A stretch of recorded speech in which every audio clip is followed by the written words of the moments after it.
Okay, let's get started. Who's there? Today is Tuesday, October 25th, 2016. This is a voting meeting of the Prescott City Council. Mayor Pro Tem, do you have any introductions? No, sir, not at this time. All right. We'll have our invocation given by Pastor Eric Sokoloski of the American Lutheran Church, followed by the Pledge of Allegiance provided by Councilman Shiska.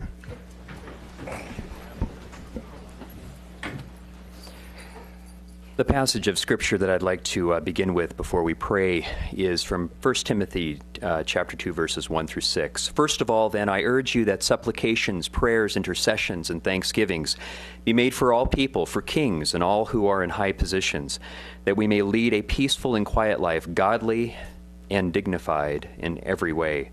This is good, and it is pleasing in the sight of God our Savior, who desires all people to be saved and to come to the knowledge of the truth. For there is one God, and there is one mediator between God and men, the man Jesus Christ, who gave himself as a ransom for all. Let us pray. Lord Jesus, we just thank you so much for the opportunity to be part of this extraordinary country and to be born here, to come within its borders, to find freedom, to find citizenship, and to find an opportunity, Lord, to have a way of life that honors you and pleases you. And we just thank you, God, for the city of Prescott. We thank you, God, for the history, the beauty, the people that serve here. We thank you, Lord, for Mayor Oberg, and we thank you, Lord, for the other city officials that help to lead and govern and to keep our peace and our protection. We pray, Lord, that we would humble ourselves before you, not relying on our own strength, but realizing that you are truly our strength, that we cannot make these decisions on our own, that we need you. We need your leadership. We need your understanding and your wisdom. And so we pray, Lord, that you would protect also our religious liberties. Pray, God, that as we see things changing in our country, that you would protect religion. Give us the opportunity to share your beautiful gospel and to be able to live upright lives and to be examples, Lord, for the rest of the world around us. Now to him who is able to keep us from stumbling and to present us blameless before the presence of his glory with great joy, to the only God our Savior, through Jesus Christ our Lord, be glory, majesty, dominion, and authority before all time, now and forever. Amen. Amen. Would you please join me in the pledge? I pledge allegiance to the flag of the United States of America and to the republic for which it stands, one nation under God, indivisible, with liberty and justice for all.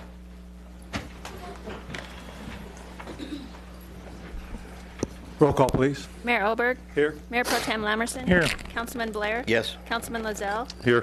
Councilwoman Orr. Here. Councilman Shiska. Here. Councilwoman Wilcox. Here. All present.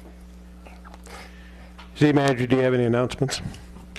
Just a couple quick personnel announcements. One is regarding the community outreach coordinator position. I've spoken to a various number of people and staff, and also this dovetails with the next item. I'm not going to fill the deputy city manager position, so I feel pretty strongly that the community outreach coordinator needs to be based out of the manager's office, because I need somebody that's going to be the point person for communication and outreach in my office, and I will allow any department head that needs the person or has a specific issue to use it whenever they need to. Part of the reason I'm not going to fill the deputy city manager position is I feel like at this stage of this job for me, I need to have all the department heads report to me so I could see their work performance and in the ways they go about their business. And the best way to do that is to have the lion's share of folks report to me. So I just wanted to give you guys a heads up on those two things. I believe also you're looking at some open office hours. Are you ready to speak to that at all? Sure, Mr. Mayor. Starting in November, the first and third Wednesday of the month from 4 to 6, I'm going to have open office hours to meet with anybody from the public who has any issues that they'd like to share regarding city government. I'm doing it obviously into the evening for working people so they can come after 5 o'clock, and I'm doing it at the library so we don't have to have anybody here at City Hall. The library's open on Wednesdays till 6. So. Okay, thank you. We'll move on to proclamations. Proclamations A, proclaiming October 2016 as Domestic Violence Awareness Month. Michelle Medina is here to accept. Or Amy Knight, I'm sorry.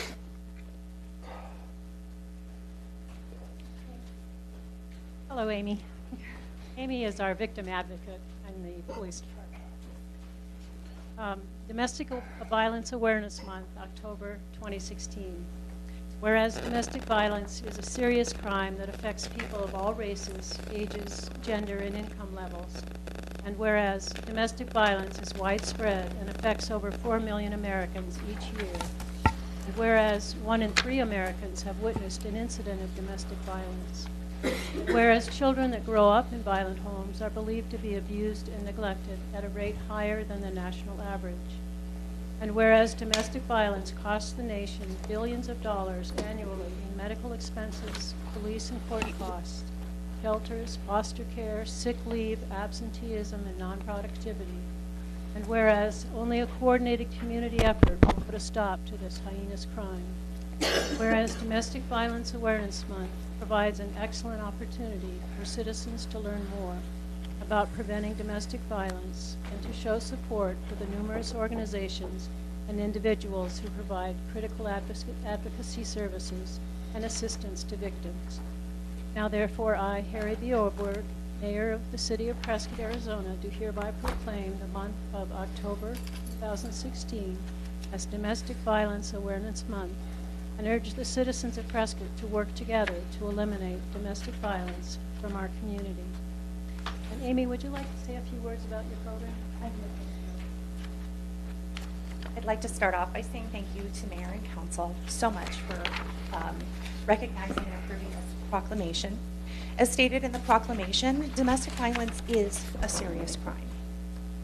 It is not biased by race, gender, sexual orientation, financial, or community status.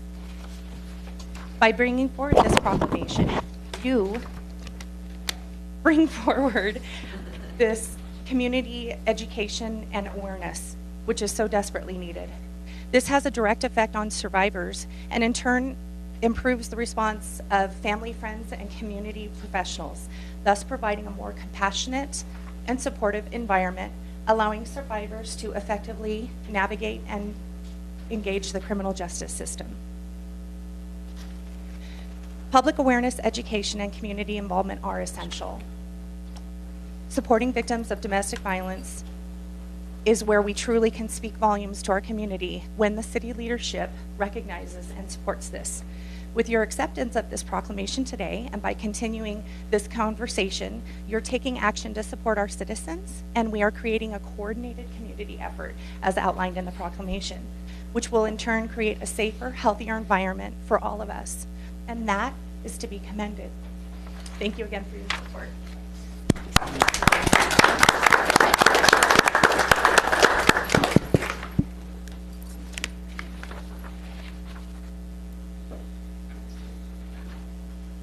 Proclaiming November 2016 as Tax Credit Giving Month, and Mark Costas with the Yavapai Big Brothers Big Sisters.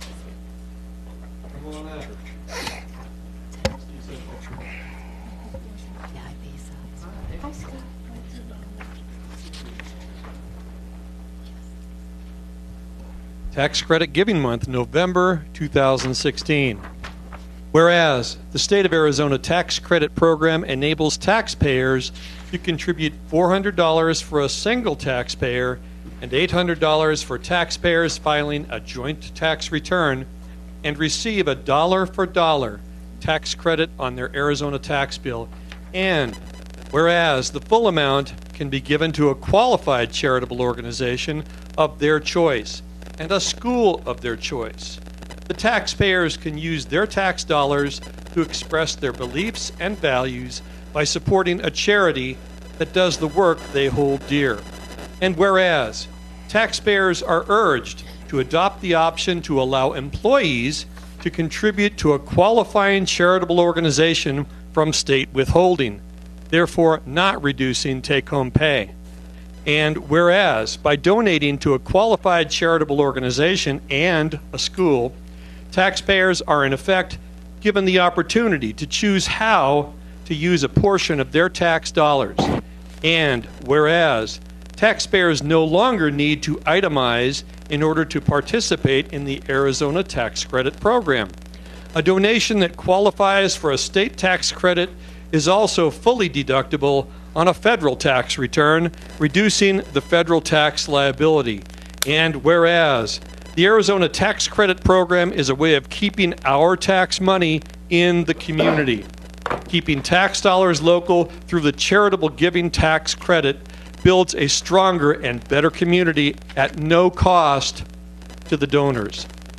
Now, therefore, Harry Oberg, Mayor of the City of Prescott, Arizona, in partnership with Yavapai Big Brothers Big Sisters, does hereby proclaim November 2016 as Charitable Tax Credit Giving Month, and for the good of the community, urges residents to keep their money local by making a donation to a qualified local charity and school. Congratulations.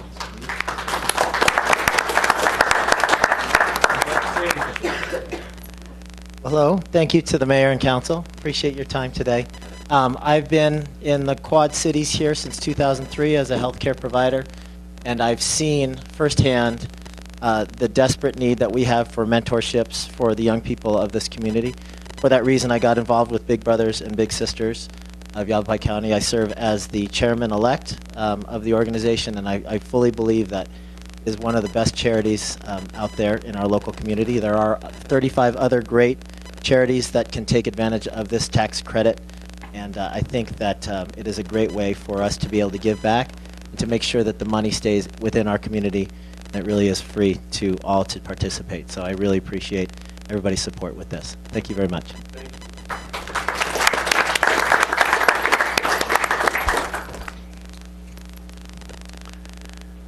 Okay, we'll move on to presentations.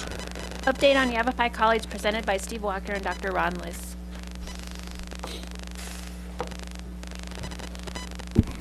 Good afternoon, Mayor Oberg, council members, City Manager Michael Lamar. I'm Steve Walker, VP of Advancement at Yavapai College and Director of the Yavapai College Foundation. And we're here to provide our twice annual community update about the activities at Yavapai College. Two quick things I want to do before I introduce my partner here. One, I want to thank City Manager Michael Lamar for being out there and about. I've been with him at the City Chamber of Commerce board meeting last week and yesterday at the Greater Prescott Regional Economic Partnership with Jeff Bird. So it's great to see you out and about working with the organizations that make this city go. Also thrilled about the last proclamation. The tax credit program is an outstanding program. Yavapai College, community colleges do not qualify, but I want you to know that through the Sunrise Lions, anyone can make that same tax credit gift to our Deli Webb Family Enrichment Center, the only early childhood education laboratory school in all of northern Arizona, so another qualified recipient. It's my pleasure today to introduce you to our new Vice President of Academic and Student Development, Dr. Ron Liss. Ron's been here since May. He's a great fit for Yavapai College. He has a background in career and technical education as well as his very deep and broad academic background. He's been a president and vice president of a number of community colleges throughout the United States, from Maryland to Ohio and Santa Fe, New Mexico. So I'm going to allow Dr. Liss to provide most of the briefing this afternoon. So, Ron? Thanks, Steve. I think you took most of my time, but that's okay. This is actually my second time to the council. I was here, I think 5 days after I started with our baseball team and with the proclamation of their World Series win at that time. Today, I can tell you, come Thursday, we're in the playoffs for the regional soccer championships. I don't know, I guess I come around whenever there's a sports thing going on. But I do a lot more at the college besides enjoy that. And I want to be specific about things that are happening right here locally in Prescott, because on top of the sports, one of the big functions we play right here is our Performing Arts Center, and we have a number of shows coming up, a couple this week, that I would hope you would take your time to come and see. But the other thing is that we keep investing in our facilities in Prescott as well. We are doing some renovation of the building connecting to the Performing Arts Center, and we've done a lot of work on the planning for that. So that is actually our building 15. That's been confusing with me. All our numbers are buildings, I can't name it, but it's actually where all our visual and performing arts courses take place. So that will be renovated completely, and the planning for that is ongoing. And the first part of that renovation, that's moving some people out, will start in May. So we're not too far away from doing that. We're planned way down there. But the other thing is, of course, some of the things we do with economic development in the area and the workforce development through both our REDC, our Regional Education Economic Development Center. Steve can help me with that, where we do a lot of training, and there's been a lot of good lunch and learns and some pieces like that. So please keep an eye on that and direct people over to there, where we're getting really great feedback on what's going on through that. But we also, our CTEC, which is right up the road by the airport, is fantastic. It's our biggest growing program we have there. We wish we could start new programs. We're just a little bit out of space and trying to figure out how to squeeze a few more things into there.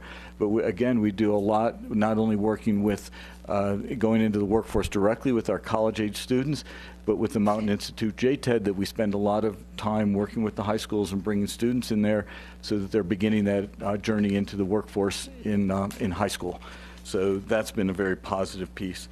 Now we are working as well, expanding down the road in Prescott Valley as well, and we'll be actually breaking ground on about an 18,000 square foot addition to our building there, where we'll bring an addition to our allied health programs. But one of the exciting things, and again, I'm not sure if it will be in Prescott Valley or Prescott, we're still discussing it, but I'm working with NAU and ASU to bring bachelor's degree programs as well as master's doctorate programs into the region in a very collaborative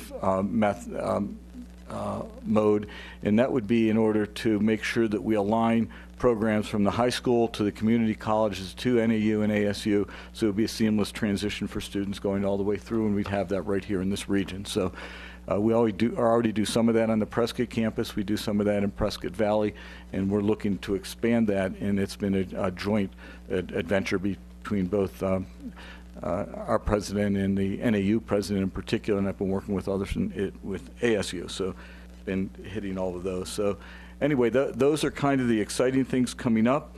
You know, we continue to look at new programming.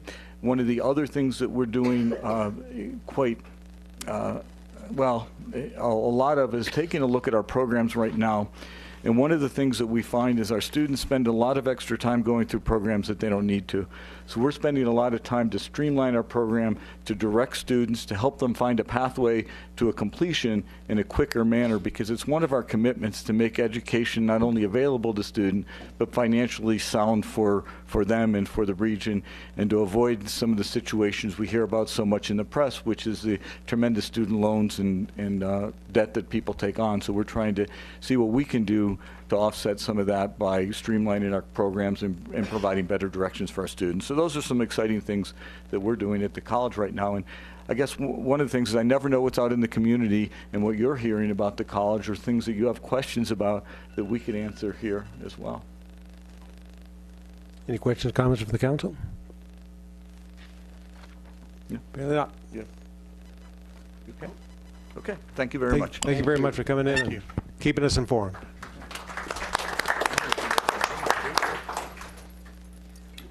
Update on Yavapai County Fair presented by Rosalie Darby. Good afternoon, Mayor and the council. Afternoon. We wanted to come and give you kind of an update of how the fair happened. We did pass around these so you guys would have these in front of you. We were very pleased. Our attendance was up 28%. We had a goal of 25,000. That was my big goal in mind. We hit 21,658, which was extremely happy. We were able to break it out even of where our attendance and by demographic of it's adult, child, military, and things like that. We were very pleased with our attendance. Just so you know, that actually surpasses the Verde Valley Fair attendance this last year by about 4,000. So that's not official, but yeah. That's a big thing, because they've been really hitting that 20,000 mark, and we wanted to be able to do that.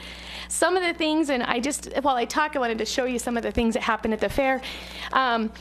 We had a great fair this year.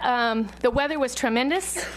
The lines at the gates at some point were about 45 minutes long to get in, and yet at other times, everything was basically uneventful. Yes, there's some pictures of the grease pig race.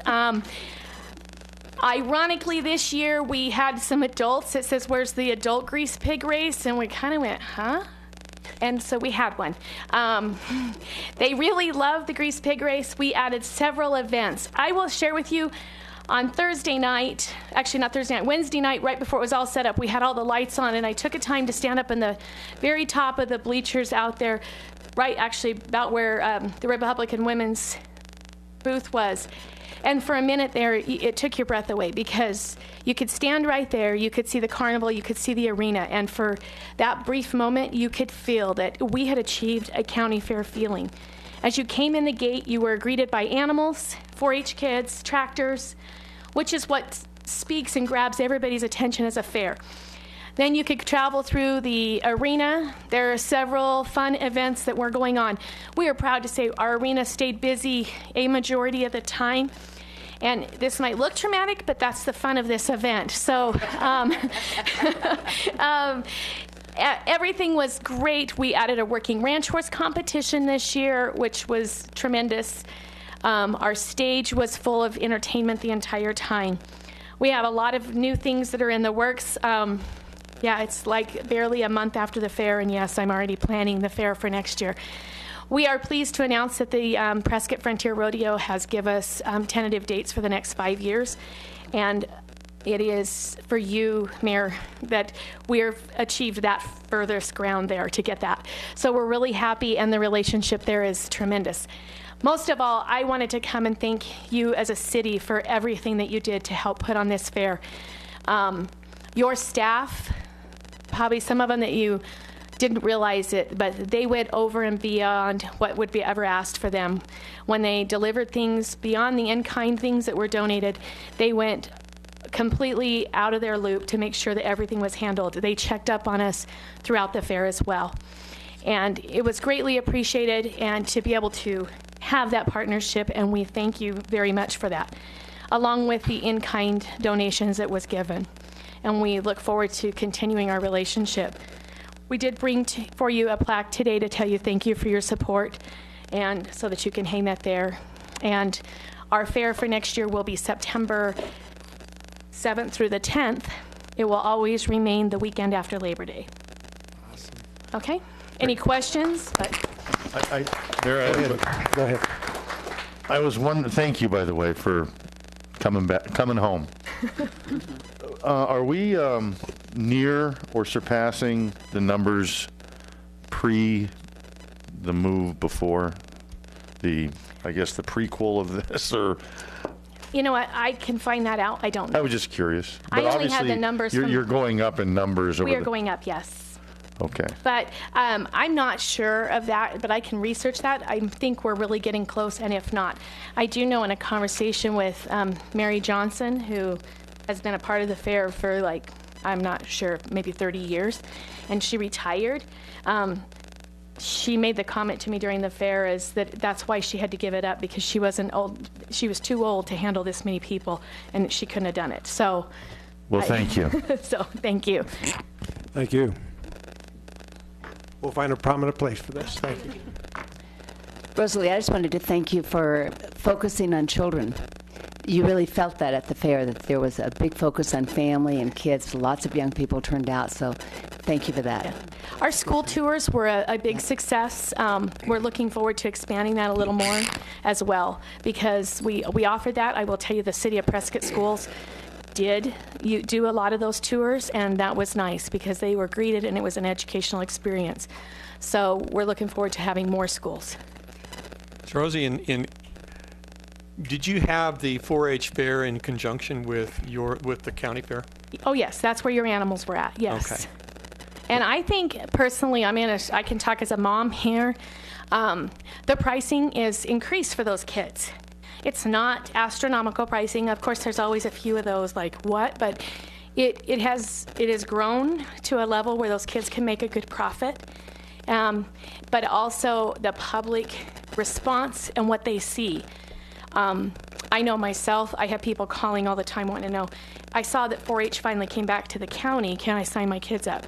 Well, it actually never left the county, but people thought it did because they weren't seeing it at the fair. Thank you. Lamerson liked the petting zoo. It's a good petting zoo. All right, thank you. Okay, thank you. But yeah, we always need volunteers, of course.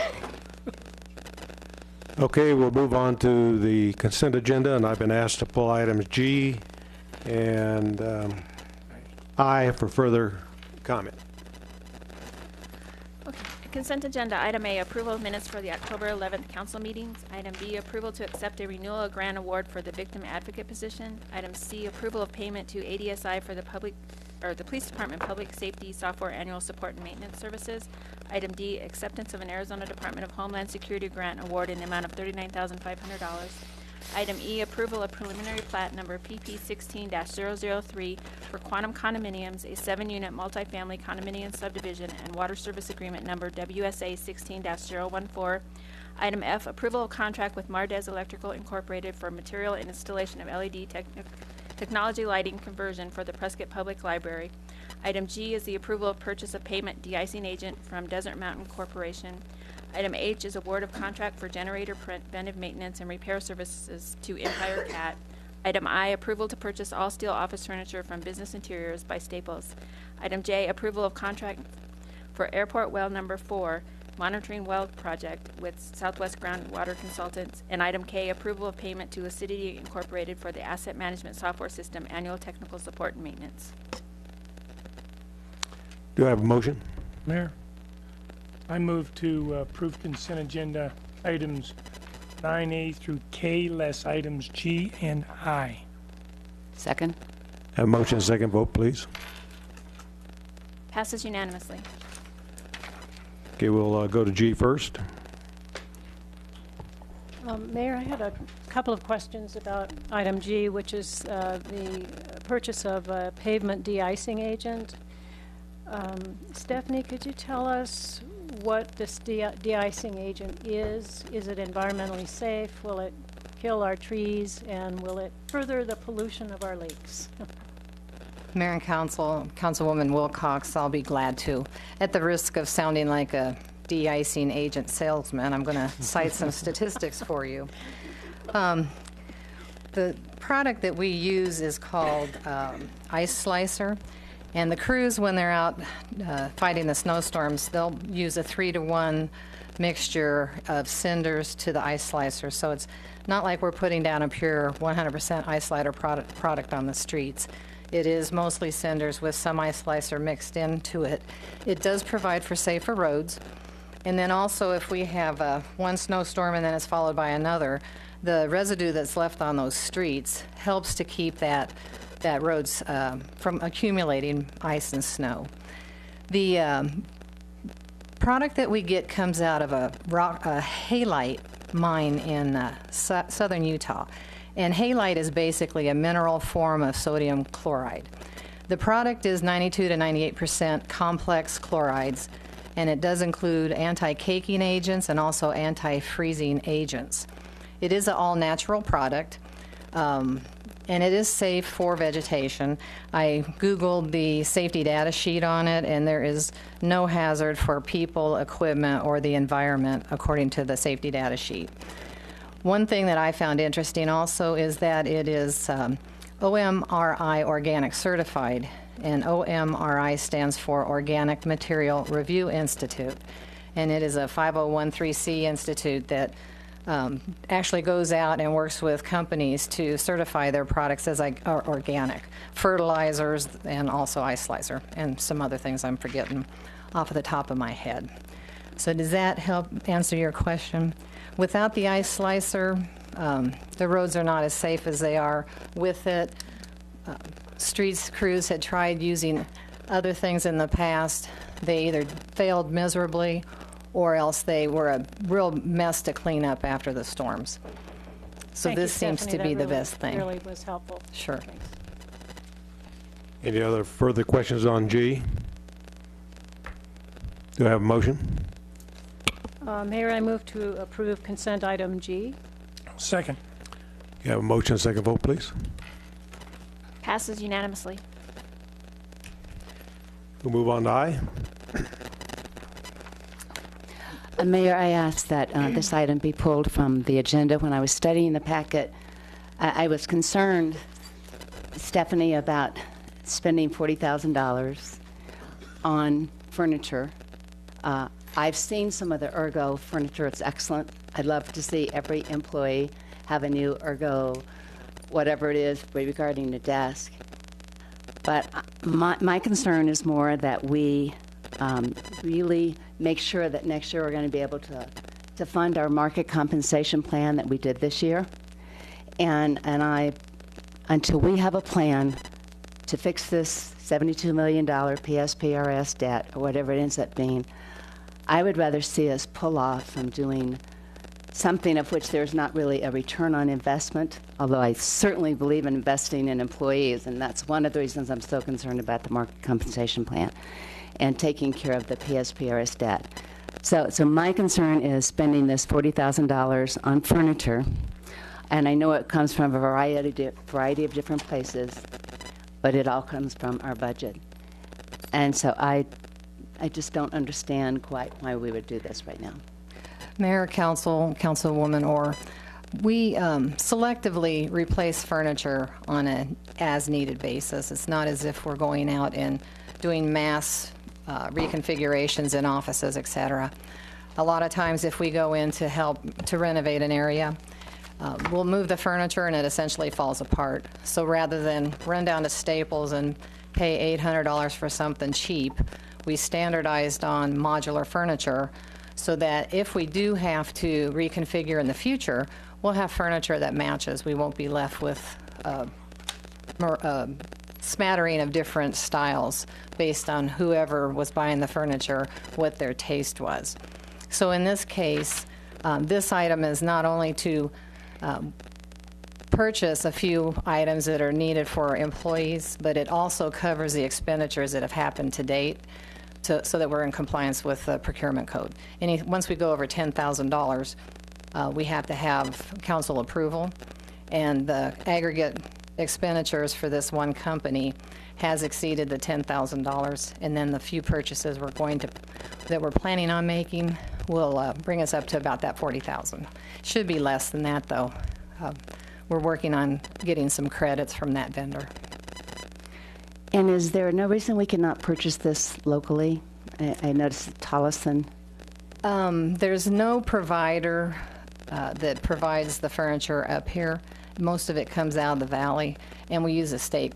This is actually on an NJPA contract. So usually when you go get those contracts that are already in place, they've been through a competitive process. They're the lowest pricing that you can get.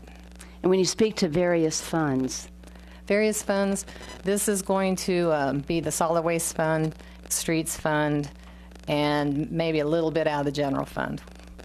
We promised the city clerk some new furniture in her storage area. Should be minimal. All right, thank you very much. I appreciate it, Stephanie. Thank you. Councilman Shiska. Hi, Stephanie. Does this happen every year? Councilman, it can to some degree. Like I said, it's usually, we haven't planned it so much as it's just come up when we'll be reconfiguring an office or doing some paint or carpeting or things like that to take care of the facilities. The furniture just kind of is not ergonomically correct. Employees that have gotten the furniture have repeatedly told me they're amazed at how much better they feel after getting their new desk. But they didn't realize that a lot of their problems, their aches and pains were coming from the furniture that they had. In one instance, I had a guy, I said, hey, let me jump on your computer. And I sat down, and my arm went like that. And I'm like, he didn't even have an arm on the right side of the chair. So it's like, that's the type of things that we're replacing. It's nothing that's unnecessary. It's really needed things for people who already have some existing ergonomic issues. If they're not ergonomically correct, it just exacerbates those injuries. So this is not being extravagant. I am not being extravagant. I spend the city's money like I spend my own. Thank you. Which is pretty frugally.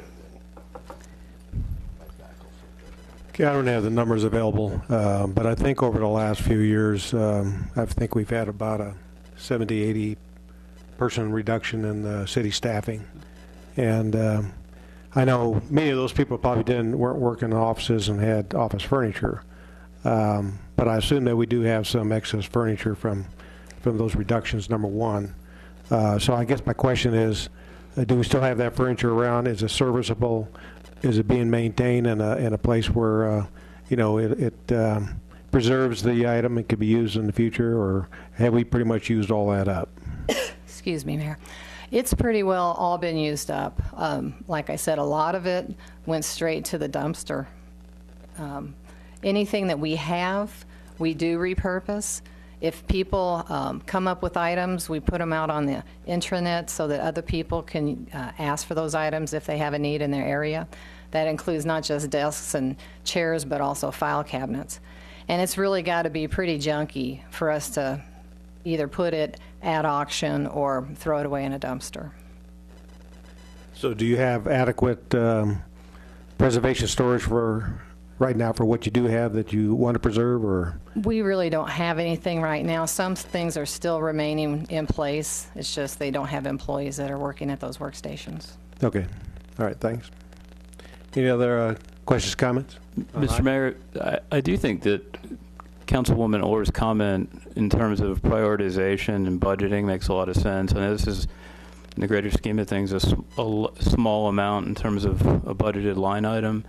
But Mark and I have talked, I think next budget year, we're going to try to implement a lot of prioritization in budgeting and priority-based budgeting, that you hit the items that are most important to you and fund those first, and then things like this might fall by the wayside, and that's okay. But that you start to think about what are the most important things you're going to do with this taxpayers' money, fund those things, and then see what's left for things like this. Mayor Pro Tem. Thank you, Mayor. I appreciate Michael's acknowledgement of Councilwoman Orr's question on this item. Priorities. I've been harping on that issue for a while. And I was going to ask a little earlier, and then Stephanie beat me to the punch when she said somebody's going to fall off their desk or whatever the case was. Could they not do their job if they didn't have something just because it didn't look nice? I thought that's what I kind of heard up there was, it didn't match, it didn't, well, evidently that wasn't the issue. The issue was it wasn't safe, all right? So I would have really appreciated hearing, well, it wasn't safe, other than it didn't match. But we got out of the doghouse when you qualified it. So, and Michael, thank you for acknowledging the fact that priorities are important. Right now, acknowledging the fact that we've had some issues, financial issues, $40,000 is a lot of money if it's being spent just because it didn't look nice. So, thanks. You're welcome. Any further questions, comments? Do I have a motion? I move to approve city contract number 2017-121. Second. Motion, second vote, please. Passes unanimously. Regular agenda. Item 10A, adoption of ordinance number 5008-1546, an ordinance of the Mayor and Council of the City of Prescott, Yavapai County, Arizona, amending Title 4, Chapter 4-7, alcoholic liquor, by deleting and adding certain language to the following sections: 4-7-2 permit required, 4-7-4 permit fees, 4-7-5 permit issuance, term renewal payment, 4-7-7A and 4-7-7B penalty of the Prescott City Code, adding a severance clause and providing for penalties. Mayor and Council, this is an item presented for consideration of repealing the city's annual liquor license permit fees. Adoption of the ordinance will eliminate the annual liquor license fee and repeal the requirement to obtain an annual permit to sell alcoholic beverages in the city of Prescott. It is being recommended that the one-time application fee of the $354 not be repealed, as this is a cost recovery fee for the general fund cost of processing a new liquor license application. It is also being recommended that the special event liquor license fee not be repealed. This is the fee charged to organizations who apply for a special event liquor license to sell at special events in the city of Prescott. So the adoption of the ordinance would eliminate the annual fee that is being charged. So if you have any questions, I'd be happy to answer. So Dana, I just want to clarify this. So a no vote means that the license stays in place. That's correct. Thank you.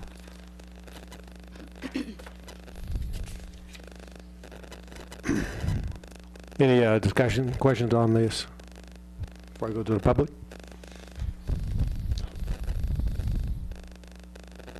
I want to see people with their hands poised, but they aren't doing anything. So at this point, we'll go to the public. Is there a public comment on this?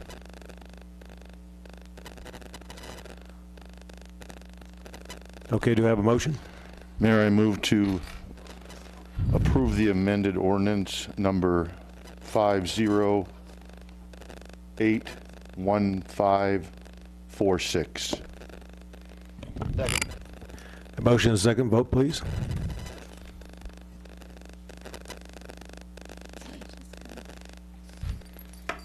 Councilwoman Orr? Oh, I'm sorry. I don't know why the yes is still on. Motion fails 3-4. Mayor Oberg, Councilman Shiska, Councilwoman Wilcox, and Councilwoman Orr dissenting. Next item.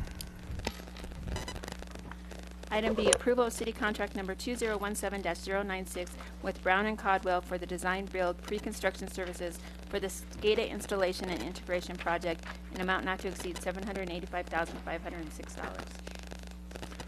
Good afternoon, Mayor, City Council. My name is Steve Oroz, Public Works, and the item before you today is a design build contract with Brown and Caldwell, Fan Environmental, and Ripple Engineering as a design build team.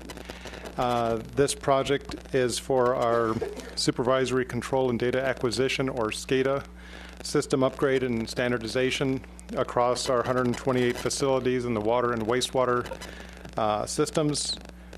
This is for the pre-construction element of the design build contract. This is the part that where they evaluate each of the 128 sites, determine what's needed, develop the programming that would be consistent throughout all the sites, figuring out the communication systems between each of the sites and the central station. There's a lot of legwork that has to go into this. We estimate that about 9 months of time will be utilized for this pre-construction phase, followed by about a 3-year implementation cycle over the next several years. We have a project budget identified for the next couple of years. It's about $3 million. And we did our normal procurement process for the design build teams back in April. We went through the evaluation process, went through the interview process, and the top ranked firm was the Brown and Caldwell team. We're ready to initiate the contract upon your approval today. And the funding for this project is split between the water and sewer funds equally because they're about the same number of sites. If there's any questions, I'd be glad to answer them. Otherwise, questions, comments from the council? Mayor, I do have one. Go ahead. Yes, ma'am. So Steve, as I was reading this and looking at this dollar amount, yes. So I understand we have a very complicated system. Yes. And does this save us money in the long run? How does it? Are we do better conservation because of it? A little bit of everything, Mr. Mayor, Councilwoman Orr, City Council. This project is set up to have all of our 128 sites being able to talk to each other and talk through our central station. Right now, some of our lift stations and other facilities are basically unmanned. We wouldn't know if there's a malfunction until somebody called or something, and what the system will provide remote capabilities of keeping us aware of how the system's operating, whether there's failures, whether there's potential overflows, whether it's water or sewer, and we're able to manage our system much more efficiently in a manner. So it would save us money over time in terms of being aware of situations before we lose a lot of water, before a lot of sewage would get spilled, and we're able to stay ahead of the game. Also, since our system is very complex and aged, a lot of the systems that we do have right now aren't working anymore. They're beyond their useful life. So this is modernizing the system that'll be good for another 20, 30 years. So it's an investment in our infrastructure that will pay dividends over time. So is this the initial phase of this, or will this be it? No, this is just the pre-construction phase. We still have another couple $1 million of actual construction costs that will come to you as a later contract. Because as we talked last time about the integrated project delivery systems, this is the one where we're going to get a guaranteed maximum price for the construction side in about 9 months as a result of this contract. So we'll know how much it's actually going to cost as a maximum. When all is said and done, what will be our price tag on this about? A little over $3 million. That's our estimate at this point. Thank you. Any other questions, comments from the council? Any from the public? Do I have a motion? Mayor, I move to award city contract number 2017-096. Second. Have a motion and a second vote, please. Passes unanimously. Thank you very much. Next item. Item C, approval of city contract number 2017-118 for the purchase of 4 replacement vehicles, one each 2017 Ford F-250 Super Cab 4x4 truck, one each Ford F-550 Crew Cab 4x2, landscape dump body truck, and 2 each 2017 Ford F-550 regular cab 4x4 2-ton trucks, including aftermarket uplifting from Peoria Ford using state of Arizona contract pricing in the total amount of $284,830.14. Mayor and Council, the next 3 items are actually my items, and they are for replacement vehicle purchases. So I wanted to start off and spare you some repetitive speech, if I could, about how we manage our vehicle replacements here at the city. Timely fleet replacement allows for a modern, efficient, and well-maintained fleet. And the Fleet Services Division uses guidelines for identifying vehicles and equipment for replacement every year. So once the vehicles or the equipment is identified, then we apply some guidelines to those pieces of equipment to determine, do they truly need to be replaced, or can they last another year or two? And once the vehicles have been identified, then we look at what's coming out of service to see if it can be repurposed within the city somewhere else. Maybe it's a pickup truck coming out of service that could be used in rec services where they only need the truck for the summer months, so there's not as much usage on that vehicle. And then if we decide that there's like no other possible way to get some more use out of that asset, that's when it will eventually land on the surplus auction list. And we bring those items to you for approval for the auction. So I just wanted you to have that kind of understanding in advance that when we do these vehicle replacements, they're well thought out. My fleet services staff talks with the customer departments. We make sure that what they're speccing for the replacement vehicle is what they need. It's not something well beyond what the mission needs, and that we do truly try to repurpose things first before we actually get rid of them. So this item is for Street Maintenance Division vehicles. And the Street Maintenance Division utilizes pickups for hauling materials to and from work sites, snow plowing, and transporting equipment using trailers. And these vehicles are mostly like-kind vehicles, except for the, I think it's the two 550s. 3 years ago, I came to the council. We had 6 one-ton trucks in the fleet that were undersized for snow plowing operations, and so we have been replacing 2 vehicles a year to get those vehicles to the right size that they need to be for snow plowing operations. These 1-tons have low miles on them, and they're going to be repurposed within the fleet. The 4 vehicles that we already replaced, one of them went to Rec Services, one of them went to the downtown cleanup guy, one of them went to solid waste, and then one of them was just a maintenance nightmare, so it actually got auctioned. And then these 2 vehicles will be repurposed as soon as we identify a need within the city, because they do have the low mileage. And then the one item that is being replaced is, I'll call it our makeshift chipper truck. Street maintenance uses it when they go out removing trees, and they chip the tree before they actually haul it to the transfer station. So we're actually going to get a chipper truck to replace our makeshift chipper truck if you approve this item. And we do have funding available in the FY17 Streets Fund. And if you have any questions, I'd be glad to answer them at this time. Questions, comments from the council? I have one, Mayor. Stephanie, just for the folks at home, how do you, first of all, maybe you could explain the life-to-date repair cost, what that means, and then how do you arrive at that number? Life-to-date repair costs, we have a software package in Fleet Services. It's called RTA, and all of the city's fleet assets are in that.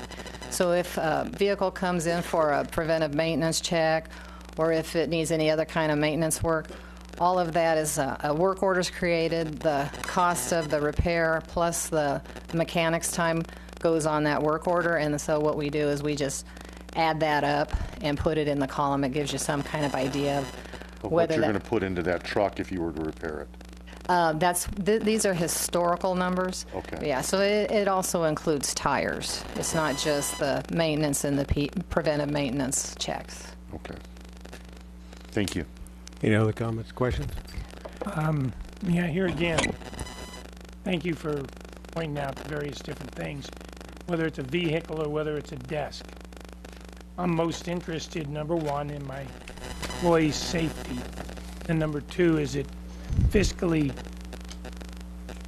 responsible? Does it make sense to do what we're doing with these vehicles? So, you know, if we didn't trust who you are, you know, we wouldn't ask these questions and make some of these comments. But at the end of the day, I want to hear, yeah, this vehicle's being gotten rid of because it's not safe, or because it costs more to fix a dang thing than what it would cost to buy another one. So For sure, Mayor Pro Tem. We get all the use out of them that we can, and more at times. I guess I have a couple of concerns. First of all, you know, today manufacturers make vehicles that can go about 200,000, 250,000 miles. We got 3 of them here that one's 59,000, 2 are 47,000. So I guess what I'm wondering is, do we have the wrong type of vehicles doing the work that they have currently been doing?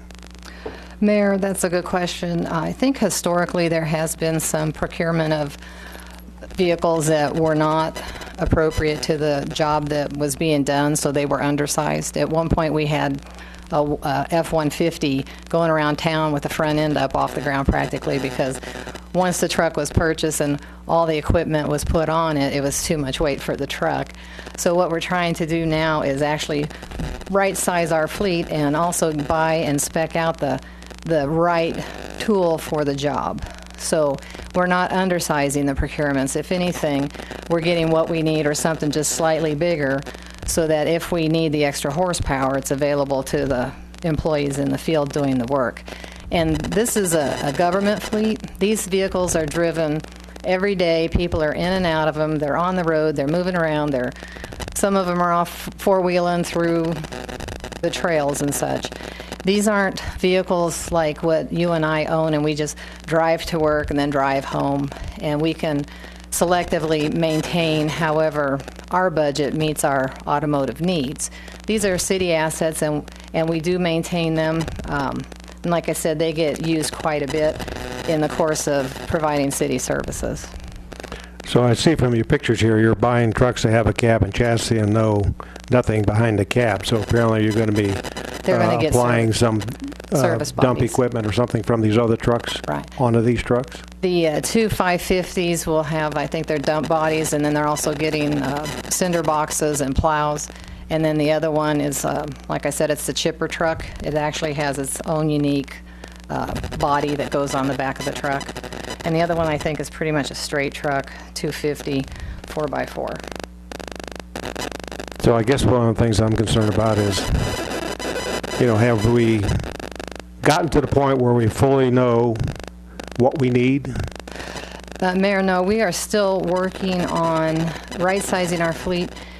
In the process of writing a fleet management policy for the city manager's review, and we're working with our customer departments to try to identify any kind of surplus that's out there, or so that we can maybe create some motor pools of equipment so that the departments can just come in and maybe get the backhoe for a day or two instead of 3 or 4 or 5 departments having their own backhoe.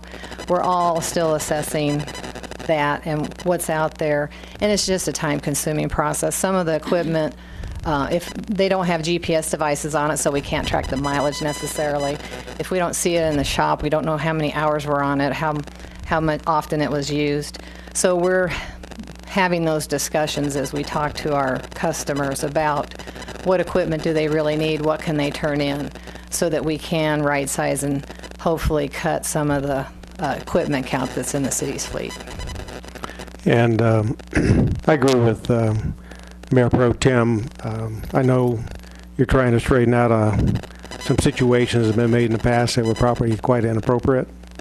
I also understand that just driving a vehicle back and forth to work every day, you can probably make 200,000 miles. All you got to do is take a look at the contractor trucks around here. In 1 year, they'll be brand new and looking great, and the next year it looks like, they've been to hell and back. So I understand that, work trucks take a lot more abuse. I guess one of the things I'm concerned about is that we have people that are qualified, number one, to drive the trucks and operate them, have the proper training on the trucks, and then, of course, that we have qualified mechanics to be able to work on the trucks that we get. Because I'm very concerned about such low mileage and trying to figure out what the cause is here. And I appreciate the fact that you're trying to maybe right-size the fleet for the actual work to be done, and for these low mileage vehicles that you're trying to ensure that they can be repurposed and used someplace else. But I'm still a little uncomfortable that I don't have good clarity on where we're going, and what I would like to do is really put this thing on hold for maybe another month or two and give the city manager a chance to look at this and see if we can get more clarity on exactly where you're going with all this equipment. Mayor, we can put it on hold if you'd like. Like I said, it's a daunting process. We are converting our current software package over to a new software package so that we have some better visibility in the new system. Like I said, we have to look at potentially getting GPS devices on the fleet so we can accurately see what's out there and what we've got. Up until a couple years ago, we didn't even have a good way to monitor odometer readings. Some of the purchases in the past, like I said, were undersized, so those vehicles got used inappropriately, if I may. They were overweight, and it was just a whole lot of wear and tear, so they had more maintenance costs associated with them. We did have one, we were purchasing a certain name brand of truck, and unfortunately all those trucks were pretty well not good quality trucks, so we saw a lot of maintenance costs with that series of trucks that we were buying about 8 to 10 years ago. I won't mention the name brand. But we've had our issues.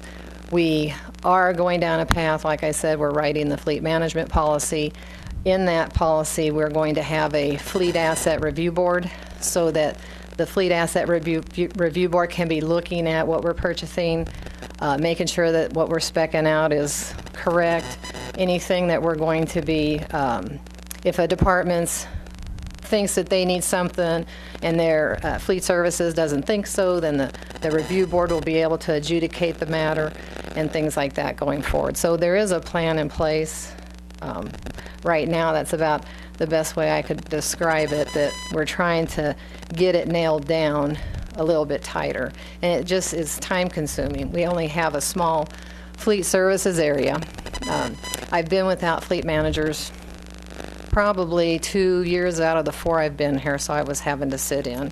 And then you're, in between the procurement process, doing the procurements that we need to do, and also trying to correct the things that we have in place. It's just time consuming. It's not that I'm trying to stall. So the software program you're looking at is Lucity? Lucity. Okay, and is that what we just approved a few minutes ago? Yes, I believe so, Mayor. Okay, when will that be in effect and you'll be I using believe it? IT is going to bring up the Fleet Services Division in Lucity about January, February.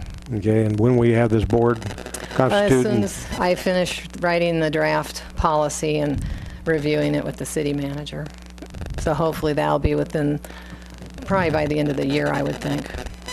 Mr. Mayor, if I may, any mileage threshold you establish is going to be somewhat arbitrary, whether it's 100 or 125 or 150. But I would hope with this software, what we'll have the ability to do is look at vehicles as they approach the 100,000 threshold and see which ones might be appropriate to expand it to 110, 120, and then make more informed decisions about this instead of drawing a line in the sand that very well may be arbitrary and random. And if I'm understanding Stephanie properly, we probably need to do that, and that's what this software is supposed to do. Is that? Well, we do that now, Manager Lamar. We identify what meets our framework for replacement, and then we sit down individually and look at each asset to see, has it been a maintenance nightmare? Right. Do we have any that we keep over 100,000? Oh yeah, okay. That's just a bench or a criteria. We have to look in the system to see, well, what's out there. So we start with what's 10 years old and what's got 100,000 miles on it, and that's just for the light fleet. So then we get a short list that way. Then we actually dig in and look at it and say, oh, this one's been a nightmare. It's had 3 transmissions in it. It was in an accident. Maybe we better replace it. And that's what we go through, the thought process we go through. For each thing, we want to ask for replacement. We don't just sit down and go, oh, it's 10 years, 100,000 miles, we'll replace it. That's not how it works. We do have different criteria for the public safety vehicles versus the light fleet and the heavy fleet, but each item is scrutinized. And then we make sure the department wants to also replace it. So the departments, at times, we've suggested replacement, and they'll say, no, we haven't really been using that much. We'll stretch it out another few years. So that's kind of how we get to our decision to finally bring something forward and request replacement on it. Now, personally, City Manager, what I think I'd like to see is this board constituted, this looked at thoroughly, and then brought back to us. Sure, most definitely. Recommendation. The thing I'm worried about is, okay, you got a certain size vehicle right now, and you got a dump on it. Is that the appropriate dump that's going to go on the one that you're buying that's a 550 instead of a 350? I don't know. We're not qualified up here to say that. No, but we work through our vendors and we make sure we're getting a piece of equipment that 99.9% of the time, if it's working for them in the field, we'll replace it with a like kind. But if it's not, if they have needs beyond what they're using the vehicle for, then we'll decide to upsize the vehicle. Okay. Okay. I got some other folks wanting to talk here. Sure. Councilwoman Orr? Yes, Stephanie, I look at this 2005, 47,000 miles. 2005, 59,000 miles. I understand it's arbitrary, 100,000, but at the same time, so are you saying that then all of these would be repurposed and they would still belong to the city, but they would go somewhere else? The 2 vehicles that have the low mileage are undersized for snow plowing operations. We have to replace them. These vehicles, a lot of times our employees can't even get them up a hill when they're snow plowing. And so what they have to do is when they've got the cinder box on and the snow plow on, they have to be very careful how much cinder and ice slicer mix they put in the cinder box, because if they put too much in it, then they're overloaded. And then they're A, illegal, B, putting extra stress and strain on the vehicle. So that's why, excuse me, a few years back, we decided to upsize all our 1-tons. We're upsizing them to 1.5-ton trucks, so they have the power to do the snow plowing operations when the snow's flying. The other one is the 2008. That was the 1134 and 1231. Okay. 1112 is a truck that's just been kind of retrofitted for as the chipper truck. And because, again, it's a smaller truck than what the work requires, it's become a maintenance nightmare. It's not working anymore. And that's why it's on the list, because it's not working. We need a bigger truck to actually do the work.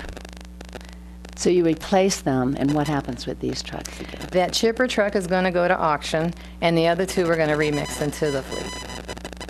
So if Rec Services has an old truck, let's say, then they might want one of the dump bag trucks.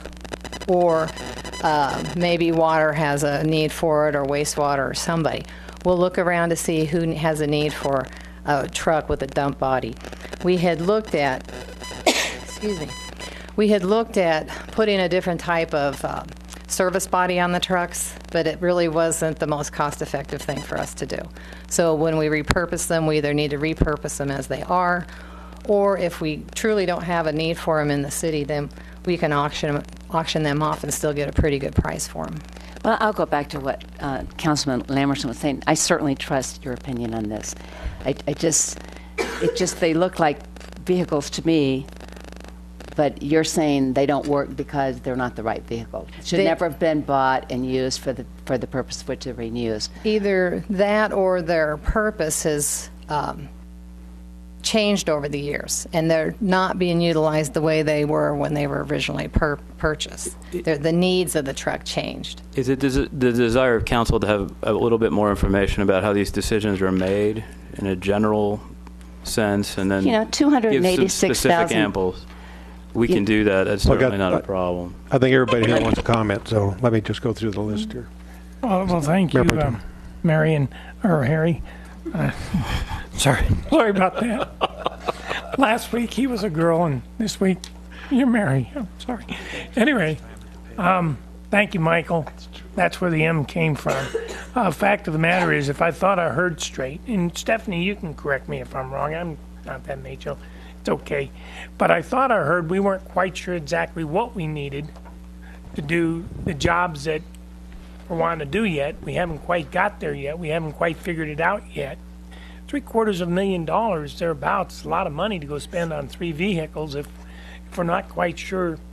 Is this exactly what we need to perform in the best interest of the, not that we don't trust decisions, but I thought I heard you say while you were standing there at the podium, we're not quite sure exactly what we need to do, everything we want done.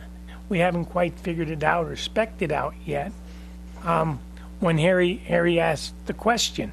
So from that standpoint, I kind of agree with the mayor and Michael. Maybe we would defer these 3 items until such time as we knew exactly what we want to go spend money to buy to do the job. Mayor Pro Tem, I must have misspoke if that's what you heard. I wouldn't be bringing you items today if I didn't know that they could do the job. These quotes that we got, we've been working months on. We have done, we've had vendors bring vehicles up here. We've driven them. We have talked to people. The employees have made their suggestions. So all of that has been several months in the making now. And to the best of our knowledge, the replacement vehicles that I'm asking for today is what the employees need to do their job. Thank you for saying it that way. Thank you for correcting the comment. I appreciate it. You're the one that said it. We will hold you to it. All right, Mayor Pro Tem. And I have to agree. Those are the exact words I heard, too. So. Okay. I apologize if I misspoke. Councilman Cheska. Thanks, Mayor. Stephanie, could you kind of do me a favor the next time. I don't know if this is appropriate, but I'd like another column on there. And the column would be next to the life-to-date repair cost. What is the next column would be estimated max life repair cost. I think that it's really important that we see, if we keep an old vehicle, what it's going to cost us. The diminishing return associated. Oh, absolutely. Sure. That's the kind of information that if you're interested in having, we can get for you. Well, it helps us make an instant decision right here. We have a lovely little model for that purpose, and it shows, we can put in what the repair cost to date is, and it'll show us where we should have replaced the vehicle. Most of the times when we've ran the model, it was a we should have already replaced it type situation. During that budgetary period of 08 to 13 or 08 to 11, we really let the fleet replacements fall behind, and so we're kind of paying for that now. We're seeing a glut of requests for replacement vehicles. We've had a couple catastrophic failures where we just had to go get something so that employees could do the job that they might have a unique vehicle. Well, I think it gives us a better perspective, and we can take a look and see what the costs to us are going to be just to keep the vehicle. We'll start including that, Councilman. Thank you. Councilman Blair. Well, I think what I heard Stephanie say, and I won't put words in your mouth, but as being a past employee of the city of Prescott, going back to 1979 when I was going to auctions to buy surplus Navy vehicles for the Parks and Recreation Department, I'm one here to tell you I know how some of these drivers drive City of Prescott equipment. And it is a daunting task to bring the Recreation Department, the Streets Department, the Water Department, all these different entities in our business here together and figure out what their needs are. And I think that's really what you're trying to say is I don't yet have a good grip on how many vehicles are in our system. Maybe our accounting of those vehicles has been absolutely horrible. But to have a guy like Joe Baines come to you and say, here's our needs, here's the trucks, here's the mileage, here's ones that are due, we can use the ones that you're getting ready to get rid of that are undersized. It would be a tough thing to do, but that program does need to be put together because it's a bad deal to be able to go out there and spend taxpayers' money when it's unneeded. And back in the day of purchasing gently used Navy trucks that had 40,000 miles on them, and then I repainted them for the city of Prescott because we didn't have the money. I hate to go backwards, but on the other hand, I think we need to have a better system than what we have now. Sure. And we have some obstacles to overcome in getting to a right-sized fleet. It's been several years in the making, and it's going to be another year at least trying to get there because we don't have good information necessarily to make good management decisions just yet. And I think, just to conclude that, and I think one of the things that I won't say aggravates me, but it does, you know, we lost a bunch of wildland guys, and we had all these wildland vehicles that are still in the system. You know, that's 3 years ago. So at what point in time are we going to repurpose those vehicles or get rid of those vehicles or do something with them? So I don't think there's a real good tracking process from the city of Prescott to understand the different uses of these vehicles and what they're being used for today. It sounds to me like what you'd like is an overall status report of the fleet as it is and where staff would like to see the fleet go to, whether it's this year, next year, into the future. And I'm sure that's something we can help work on and provide. Councilman Zell, did you want to say anything? No. Okay. Any other questions, comments from the council before I go to the public? Anything from the public?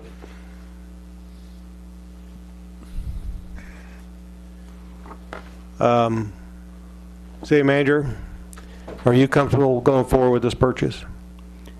I trust Stephanie with this purchase and with the fleet department. I do think that whether or not we proceed with these individual purchases, the broader discussion needs to be had about the status of the fleet and where we're heading in the future. If you'd rather wait until we have that, this isn't going to kill city government for us to wait a month or two. I mean, it doesn't. You know what? I got to tell you, if it's a safety thing, again, undersized equipment, knowing we have winter coming and we have to outfit a couple of trucks with snow plows, I would say that I would support going ahead with this thing and then make sure, based upon what I hear from everybody on this council, that we wanted to update vehicle policy, that's the way we need to go. Yeah, if these things break down, then we got more money in it. No, that's very true. You know, let's be sensible and make the right move here. So it sounds like you're comfortable moving forward with the purchase. I am comfortable moving forward with the purchase, with the caveat that we need to look at this holistically, because there's obviously some concerns on City Council about the status of the fleet, and I think there's ways to reassure you that the decisions being made are the reasonable decisions by giving you more information. Okay. Do you have a motion? Yeah. Dana, can we do this in one motion, or do I have to do 3 separate motions? 3 separate motions. Okay. If that be the case, and what I would do, Mayor, is I would, I think we're still under item C. Yeah. Right. Yes. Okay, I would recommend to move forward on city contract number 2017-096. Second. No, that's the wrong one. No. Nope. It's the next one down. It's 19. 118. 2017-118. Yes, second. Second. Yeah, motion and second vote, please. Passes unanimously. And we would go to 2017-145. Second. Have motion and second vote, please. Councilwoman Orr. Passes unanimously. And 2017-144. Second. Have motion and second vote, please. Passes unanimously. Thank you. Thank you, Stephanie. Next item.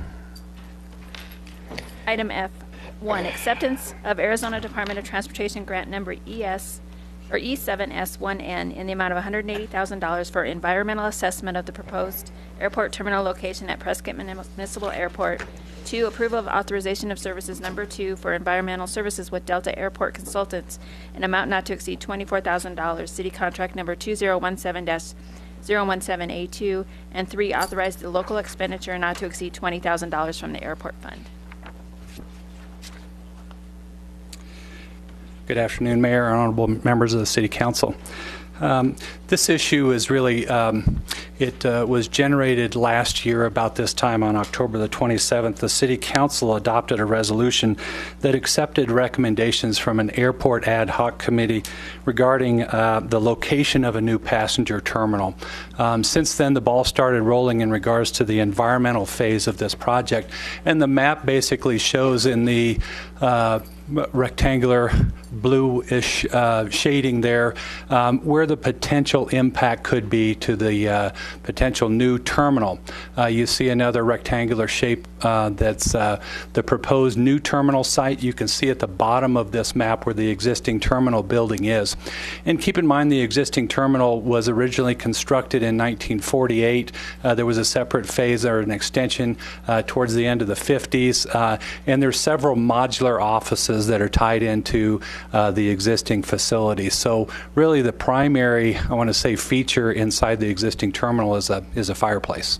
There's a lot of, the TSA actually has a security checkpoint in a modular office. The passenger waiting area is in a modular office.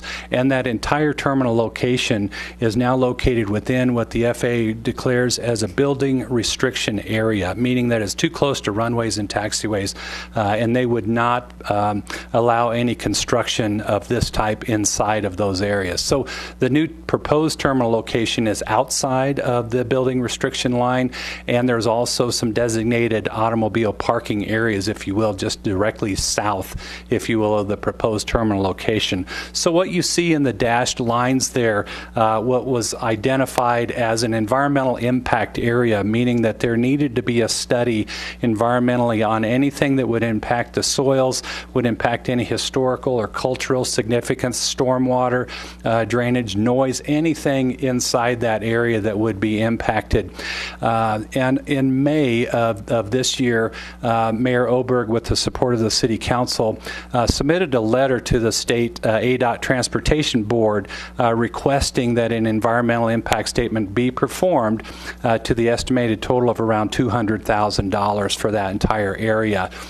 Since that time, both the FAA and ADOT agreed to adjust the actual environmental determination to go to what we call a categorical exclusion, which is really much less of an environmental assessment that does not include the actual existing terminal.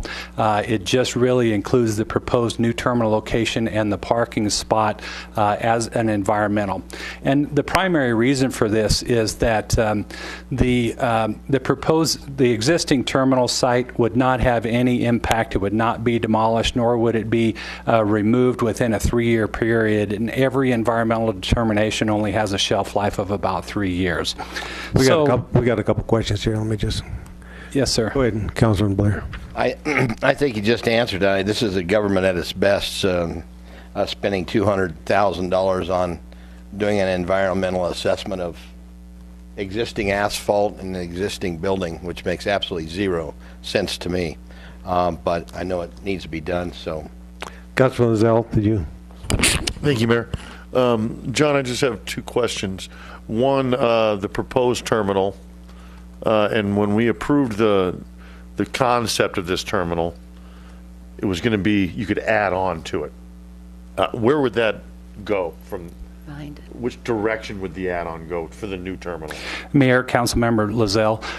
Yeah, there is supposed that this is actually the first phase of the existing terminal, which in essence can provide service to up to 50,000 passengers in a year. Currently, the existing terminal serves about 5. And so if it's forecasted that it will exceed the proposed 50,000 passenger count, it's actually going to go more into an L-shaped configuration, if you will, that is really going to go more towards the west. Okay, yeah, I see it now. Yeah. And then my other question is, John, the existing structures where the parking is going to be, those are hangars or storage units? What are those right now? Yes, sir. Councilmember Lozelle, where it shows auto parking is actually what we call a T-shade. So there's about 10 existing hangar shade units, and then the other building is a little larger, but it has about 12 hangar structures, if you will. That's an enclosed hangar. And if you look on the right side, there's a box here that says proposed T-hangar is on the other side of the runway, and so that's the location for the proposed relocation, if you will, of those existing structures. So there's room to make, because those are revenue generating for the airport, so we have room for that growth and the transplanting of those hangars elsewhere. Yes, sir. Councilmember Lozelle, and they are 100% occupied, so it is seen as a revenue stream. Yes, Thank sir. you. Yeah. Continue. This grant is actually a 90% ADOT funded grant, so at maximum the local share would be 10%. At this time, again, because there was a new, I want to say, declaration of the environmental assessment or environmental determination, the project cost now is only $25,000 to do a categorical exclusion. So in essence, the local share, which is 10% of that, is $2,500. However, the grant that ADOT did administer was for the $200,000, so that is what's proposed in here as far as accepting it. If there's any future environmental action that's necessary in response to this proposed terminal siting, it would be the purview of staff to approach the City Council again for a determination to spend additional funds, over the expected $25,000 project cost for this specific environmental determination. Does anybody have any questions? So are we, do we need to approve this today or lose it? Yes, there is a deadline. This was issued in July with a 120-day deadline, and the reason for the delay was in order to get both of the FAA and ADOT environmental officials to accept what the environmental determination needed to be. And we just finally received that answer 2 weeks ago, I'm sorry, in regards to their approval of the categorical exclusion. So you're exactly right. I think if the City Council does not take action to that, the ADOT would consider this as a rejected environmental study. Okay. Yeah. So what we're asked to do today is to approve the $200,000 grant. Is that correct? Yes, sir. Okay. But we only need $25,000 right now to do the EX.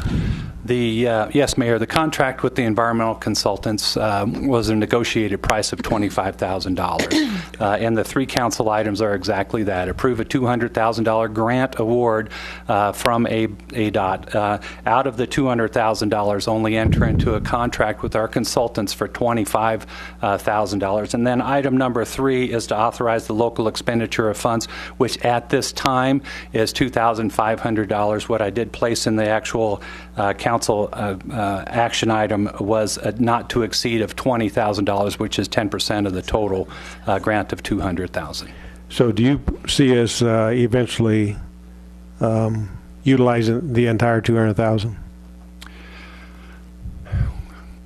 Yeah, it's hard to speculate what the environmental regulations would require. I do anticipate that there will be some additional environmental determinations regarding this, potentially regarding the location of the existing terminal and the location of the future T-hangars. Okay. Yes, sir. Mayor Pro Tem. Thank you. You were able to extrapolate a lot of what I had to but I've got some other, because I know if we accept the $200,000, we're not going to spend the $200,000, but we keep the other left over in abeyance as we need it. So as there's other things that come up from an environmental perspective, we could use the balance on some of those things. For example, if we got into some drainage issues, or we had some sort of a rat eating the carburetor of the airplanes like we did before type stuff, we had to go hire an exterminator to kill the rats, whatever the case would be. Do you follow where I'm coming from? We're going to have the money in our bank account, right? We're going to take it from the feds. It's going to be in our bank account. Does it sit there until we use it on environmental issues, or do we give it back? Mayor, Councilmember Lamerson, you are correct at the latter. It is for the scope of the grant is specifically for environmental purposes related to a terminal relocation. So to answer your question at the latter, yes. Thank you. Just, Mayor, just to clarify, we don't the money doesn't go into a bank account. I mean, literally, it's a reimbursement grant, so it's available for reimbursement based on a 90-10 split. So whatever we spend, we send them the bill, and they reimburse us 90%. And I think it has to start within 6 months of the approval or of the award. Understand. I just want to be careful, because I know sometimes if you turn back money, then that kind of gives you a little bit of a black eye with the FAA when they thought you were going to spend it all. So I just want to make sure that, you know, we think we're going to utilize a good portion of that. And that's a good point, Mayor. This is an ADOT grant with a 90-10 share, and the performance is similar. We do already, again, have the potential contract negotiated with the environmental consultant for the $25,000. And like our attorney did say, you know, it is a grant reimbursable item. So after the monies are expended, then we request a 90% share of any expense that was incurred under the contract. Okay. Any other questions, comments from the council? Any from the public? Do you have a motion? Mayor, I move to accept Arizona Department of Transportation grant number E7S1N. Second. Okay, I got a motion. Second vote, please. Passes unanimously. I also move to approve authorization of services number 2 for environmental services with Delta Airport Consultants. Second. A motion. Second vote, please. Passes unanimously. And I move to authorize the local expenditure not to exceed $20,000 from the airport fund. Second. A motion. Second vote, please. Passes unanimously.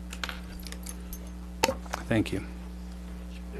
Item G, 1, acceptance of Arizona Department of Transportation grant number E7S1M in the amount of $103,500 for the design of PAPI navigation aid for runway 3L and 21R. 2, approval of authorization of services number 13 for accomplishment of the design by Dibble Engineering in an amount not to exceed $85,730. And 3, authorization of local expenditure not to exceed $11,500 from the airport fund.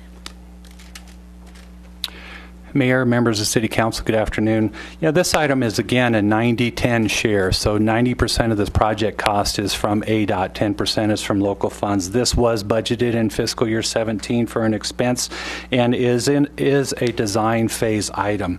ADOT did provide the city with a grant for $103,500. Of that, there's been a negotiated item for the scope of this work to the amount of $85,730. I do want to remind the City Council as well that any grant projects also have a 5% administrative potential for administrative charges to those. So a $100,000 grant, for example, the city and staff can charge up to $5,000 for salary and for other resources that are utilized that majority of the time is with the existing budget. So any staff work that goes in regards to any of these grant-related items can be actually charged out of the salary fund as a salary savings, if you will. This project is seen as a high priority to ADOT as far as their safety criteria is concerned, in that it does provide a navigation aid to the pilots that actually land at this specific runway. It provides with lighting for, I want to say, elevation, if you will, so that the pilots have a good indication if they're too high or too low on approach. It also helps them at night, and it helps them a lot with training. And as you know, of the 275,000+ operations we have annually, probably 250 of those are training flights. So they can utilize this for training potential, and it makes it a more attractive airfield for that training, if you will. The local share, again, is $11,500 towards a $115,000 total project estimate. The request, though, right now is to approve the $85,730 of a contract negotiated with Dibble Engineering to provide the design services. We've recently had some discussions with the FAA in regards to the construction phase of this, and there will be consideration for funding the future construction phase of this project. Does anybody have any questions? Questions, comments? Any from the public? Okay, do you have a motion? Mayor, I move to accept ADOT grant number E7S1M in the amount of $103,500. Second. Motion, second vote, please. Passes unanimously. Mayor, I move to approve authorization of services number 13 under the city contract number 2014-029A13 with Dibble Engineering. Second. Have a motion, second vote, please. Passes unanimously.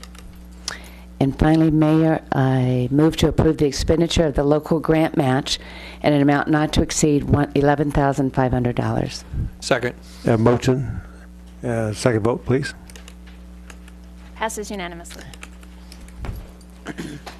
Okay, before we adjourn, I'd like to provide a Founding Fathers comment. And of course, you know, I know all of you have registered to vote, and I know you probably all have done your early ballot, so I'm probably wasting my time talking to you. But, you know, as we look at the people that are running and all the things they promise that they're going to do when they get in government, I think John Adams had a very poignant statement. Only limited and carefully defined power should be delegated to the government, all others being retained by the people. Meeting adjourned. Thank you for coming. Amen. Let's go spend some